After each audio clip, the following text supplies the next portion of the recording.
નમસ્કાર વિદ્યાર્થીઓ, સ્વાગત છે ફરીથી આપનું એકવાર સ્ટડી વિથ જનમ શર્મા. તો વિદ્યાર્થીઓ, આજે આપણે શીખવાનું છે સ્વાધ્યાય 2.2 એનો દાખલા નંબર 2. તો આપણો ક્વેશ્ચન છે કે નીચે આપેલ સંખ્યાઓ અનુક્રમે દ્વિઘાત બહુપદીના શૂન્યોના સરવાળા અને ગુણાકાર છે, તો તેના પરથી દ્વિઘાત બહુપદી મેળવો. એટલે કે અહીં આપણે દ્વિઘાત બહુપદી મેળવવાની છે. તો શરૂઆત કરીએ દાખલા નંબર 1 થી. તો પહેલો આપણી રકમ છે 1/4 અને -1. તો અહીં પહેલું આપણી જોડે છે શૂન્યોનો સરવાળો. તો શૂન્યોના સરવાળાનું સૂત્ર થાય આપણું -b/a.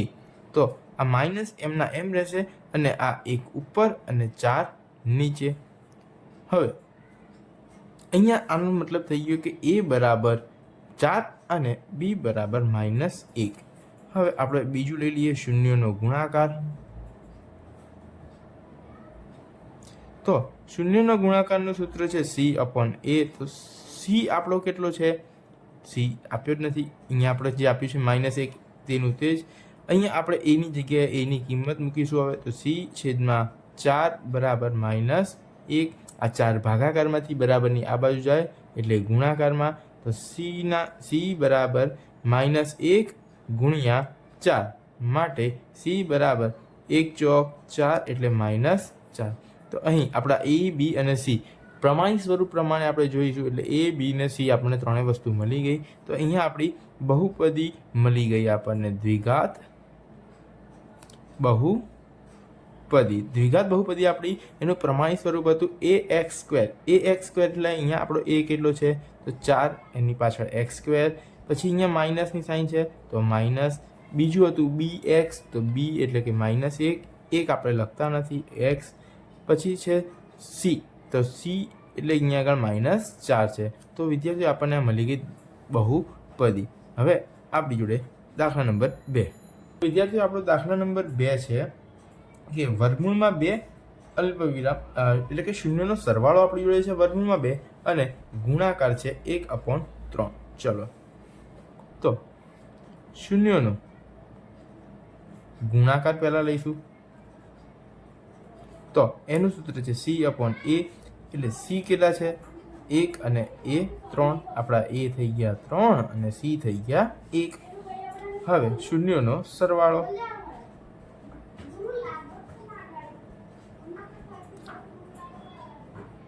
સૂત્ર છે -b/a. ચલો, તો -b એમના એમ. a ની જગ્યાએ આપણે કિંમત મૂકીશું એની 3 અને બરાબર શું થઈ જશે? તો બરાબર અહીંયા આપણને આપ્યું છે વર્ગમૂળમાં 2 માટે આ 3 ભાગાકારમાંથી આમ જશે એટલે ગુણાકાર થઈ જશે. તો અને આ માઇનસ સામે જતું રહેશે. તો b બરાબર -3 વર્ગમૂળમાં 2. ચલો, આપણી જોડે a, b અને c ત્રણે 3 આવી ગયા. તો હવે આપણે અહીંયા બનાવી દઈએ દ્વિઘાત બહુપદી.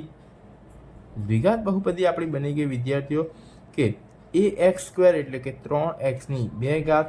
પછી આવે પ્લસ bx, તો અહીંયા આગળ માઇનસ છે એટલે -3 વર્ગમૂળમાં 2x. અને પછી આપણે લઈશું c. તો c 1 છે પણ કેવા? +1. તો વિદ્યાર્થી મિત્રો, આ તો આપણો દાખલા નંબર 2. હવે આપણે જોઈશું દાખલા નંબર 3. દાખલા નંબર 3 ની રકમમાં આપણને 0 અને વર્ગમૂળમાં 5 આપ્યું છે. તો પહેલા આપણે લઈ લઈએ શૂન્યનો સરવાળો. તો શૂન્યનો સરવાળો એનું સૂત્ર થશે -b/a.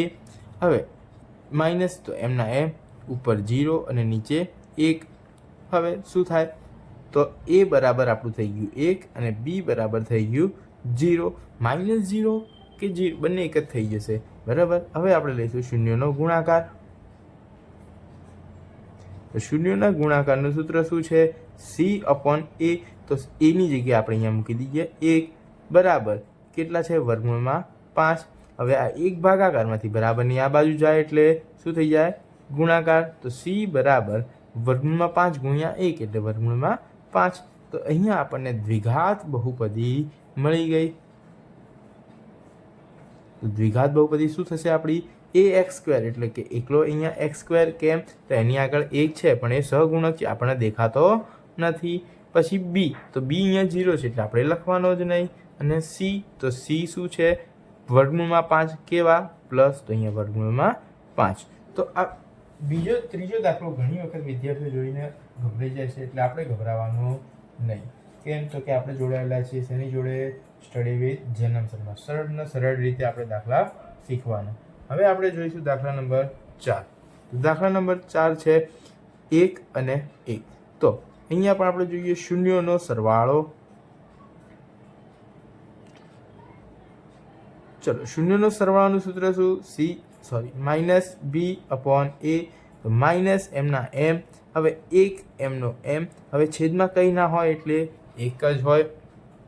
હવે અહીંયા આપણને a મળી ગયો 1 અને b મળી ગયો -1. તો ગુણાકાર પણ જોઈ લઈએ. શૂન્યનો ગુણાકાર બરાબર c/a. ચલો, અહીંયા ફરીથી એકવાર કે એ આપણી જોડે છે ઓલરેડી, તો c ના છેદમાં 1 બરાબર શું છે? ગુણાકાર 1 છે. હવે આ 1 ભાગાકારમાંથી જાય એટલે ગુણાકાર c બરાબર 1 એકા 1. તો આપણી જોડે a, b અને c 3 મળી ગયા. હવે આપણે લખી દઈએ દ્વિઘાત બહુપદી. વિદ્યાર્થીઓ, મારા દૃષ્ટિકોણ પ્રમાણે સૌથી ઇઝીમાં ઇઝી સમ આ ગણાય છે, બરાબર. તો હું પણ આશા રાખું છું તમને પણ આ ઇઝી લાગે અને તમે પણ પરીક્ષામાં બહુ સરળ રીતે આ દાખલા કરી શકો. તો દ્વિઘાત બહુપદી એનું પ્રમાણિત સ્વરૂપ શું છે? તો ax². તો અહીંયા આગળ a એટલે 1 છે, પણ એ આપણે લખીશું નહીં. x² પ્લસ, પણ અહીંયા તો માઇનસ છે, તો માઇનસ એકલો x અને +1. તો આપણો આ તો દાખલા નંબર 4. ચલો, હવે આપણે જોઈએ દાખલા નંબર 5. પહેલાં આપણે શું કરીશું? તો શૂન્યોનો સરવાળો.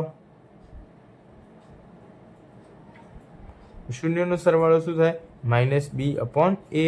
આ માઇનસ એમના એમ અને કાઉન્સ કરીને ફરીથી -1/4. ચલો, હવે માઇનસ પ્લસ થઈ જશે એટલે 1/4 આપણા a માટે. શૂન્યનો ગુણાકાર બરાબર. તો વિદ્યાર્થીઓ, અહીંયા આપણે b બરાબર 1 અને a બરાબર 4 આવી ગયા. હવે શૂન્યનો ગુણાકાર તો c/a. તો c આપણા કેટલા? અહીંયા આપણને 1/4 આપેલું છે, બરાબર. એની જગ્યાએ હવે આપણે કિંમત મૂકી દઈએ. માટે c છેદમાં એની કિંમત 4 છે, બરાબર 1/4. આ 4 ઉડી ગયા, માટે આપણી જોડે અહીં c બરાબર 1. હવે આપણે દ્વિઘાત બહુપદી. દ્વિઘાત બહુપદી આપણી શું બનશે? તો દ્વિઘાત બહુપદી બનશે a કેટલા? તો a આપણા છે 4, તો 4x². પછી b કેવા છે? પ્લસ છે, તો અહીંયા પ્લસ અને 1 છે એટલે x, અને c પણ પ્લસ છે અને 1. તો ચલો વિદ્યાર્થીઓ, અહીંયા આપણે 5 દાખલા પૂર્ણ થયા. છેલ્લો દાખલો છે સ્વાધ્યાય 2.2 નો. આની સાથે આપણું ચેપ્ટર પણ પતી જશે.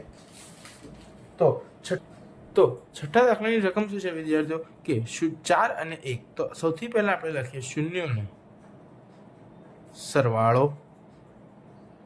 તો શૂન્યનો સરવાળો કેટલો? તો -b/a. એટલે માઇનસ ઉપર 4 અને છેદમાં કંઈ નહીં એટલે 1. તો a બરાબર થઈ ગયું 1, b બરાબર થઈ ગયું -4. હવે શૂન્યનો ગુણાકાર બરાબર c છેદમાં a. કેટલા લખી દઉં? પહેલેથી 1 જ લખી દઉં, બરાબર. કેટલા આપેલા છે આપણને? 1 છેદમાં કંઈ ના હોય એટલે 1 ગયા, અથવા તો 1 ગુણાકારમાં જાય તો પણ એ જ થશે. તો c બરાબર જવાબ આવશે આપણો 1. તો આપણને a, b અને c 3 મળી ગયા. ચલો, હવે દ્વિઘાત બહુપદી. તો દ્વિઘાત બહુપદી શું બનશે આપણી? તો ax² એટલે કે x², પછી માઇનસ bx એટલે અહીંયા શું છે? 4, તો 4x અને c એટલે કે +1. તો વિદ્યાર્થીઓ, આ આપણી બની ગઈ દ્વિઘાત બહુપદી. અને વિદ્યાર્થીઓ, આની સાથે સાથે આપણું આ ચેપ્ટર પણ પૂર્ણ થયું. તો વિદ્યાર્થીઓ, આશા રાખું છું કે તમને આ વિડીયો પસંદ આવ્યો હશે અને આ ચેપ્ટરમાં પણ સમજણ પડી હશે. જો તમારે આ ચેપ્ટરની આગળના વિડીયો જોવાના બાકી હોય તો તમે આપણી યુટ્યુબ ચેનલ પર જઈને જોઈ શકો છો. અને વિડીયોને લાઇક કરો, શેર કરો અને ચેનલને સબસ્ક્રાઈબ કરો.